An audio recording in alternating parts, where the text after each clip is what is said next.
Sledge. This man may as well be a Scottish Dwayne Johnson, because he is as hard as a rock. Feel free to take that however you want, because this operator guide is going to be full of dick jokes. So let's get started. Sledge is an attacking operator, whose gadget is, literally, a sledgehammer. That's it. Other operators made inventions 70 years ahead of their time, but this guy gets hired because he can swing a hammer extra hard. I'm happy he exists though, because Sledge is easily one of the most fun operators to play. He's got no expectations attached from your teammates, because his only job is to break through the first walls and defenses, and then he basically just becomes recruit. His primaries are a shotgun that hits just as hard as Smokes does, and an assault rifle with an ACOG, so basically an incredible weapon for close and long range. He's also got a pistol or SMG secondary, and frag grenades or flashbangs. His loadout is very fluid though, because you can really pick any weapon you want and be fine. He excels at destroying any soft walls, but can't do anything to reinforced ones.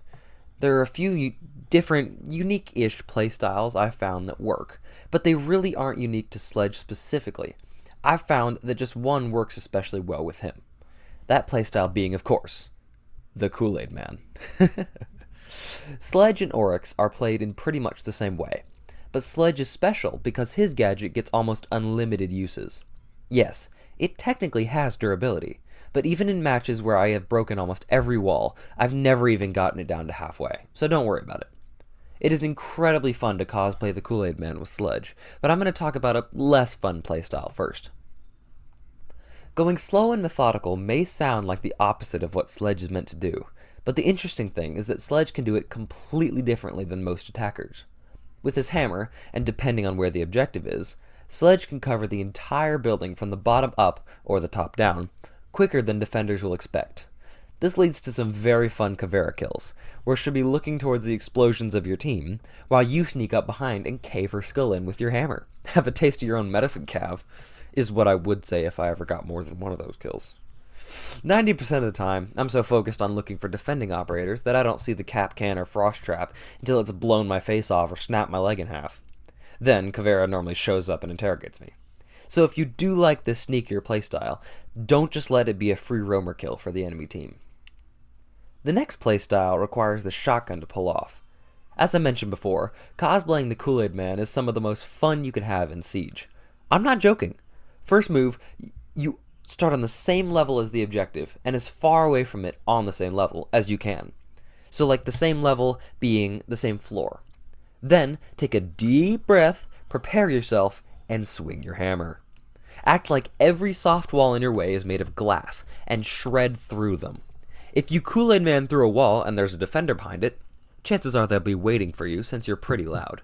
Blow them away with your shotgun or SMG secondary for quick reactions. When you reach the objective room, don't just blow through the walls, if by chance they are still soft, meaning they haven't been reinforced. Instead, look for entry doors and break those first, as sneakily as possible. And then make your peeking spot.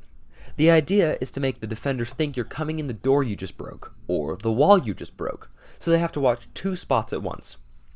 I know for sure that when I'm trying to watch two spots at once, especially if they're across from each other, always, whenever I'm looking at one of them, the attacker or defender always pops up in the other spot. So it's a perfect strategy. Well, not perfect, but it works more often than not. Charging head-on into the objective room is rarely a good idea, so make a smaller hole, maybe with your shotgun, to scope out the area and make sure the coast is clear before you make your entrance. Then, get in there and complete the objective immediately.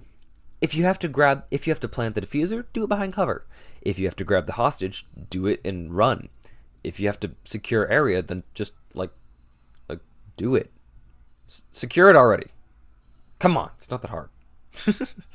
The final playstyle is the one I'd say Sledge was made to perform. I call it the insertion drill. Basically, you line up your team behind you, like a long caterpillar, or something else. The line should have the one holding the diffuser somewhere in the middle, if it's bomb defusal. Then, you penetrate every wall with your hard tool, and make sure that your team can insert themselves safely as well. Your job isn't to get all the way to the objective, and you really aren't meant to survive here either. You just break a straight line to the objective, revealing as many enemies and destroying as many enemy camp positions as you can. Once you reach the objective wall, basically just play terrorist hunt, kill every defender you see, or cover your team as they complete the objective. Your niche job is technically done. Feel free to get killed. You got your team all the way to the objective safely.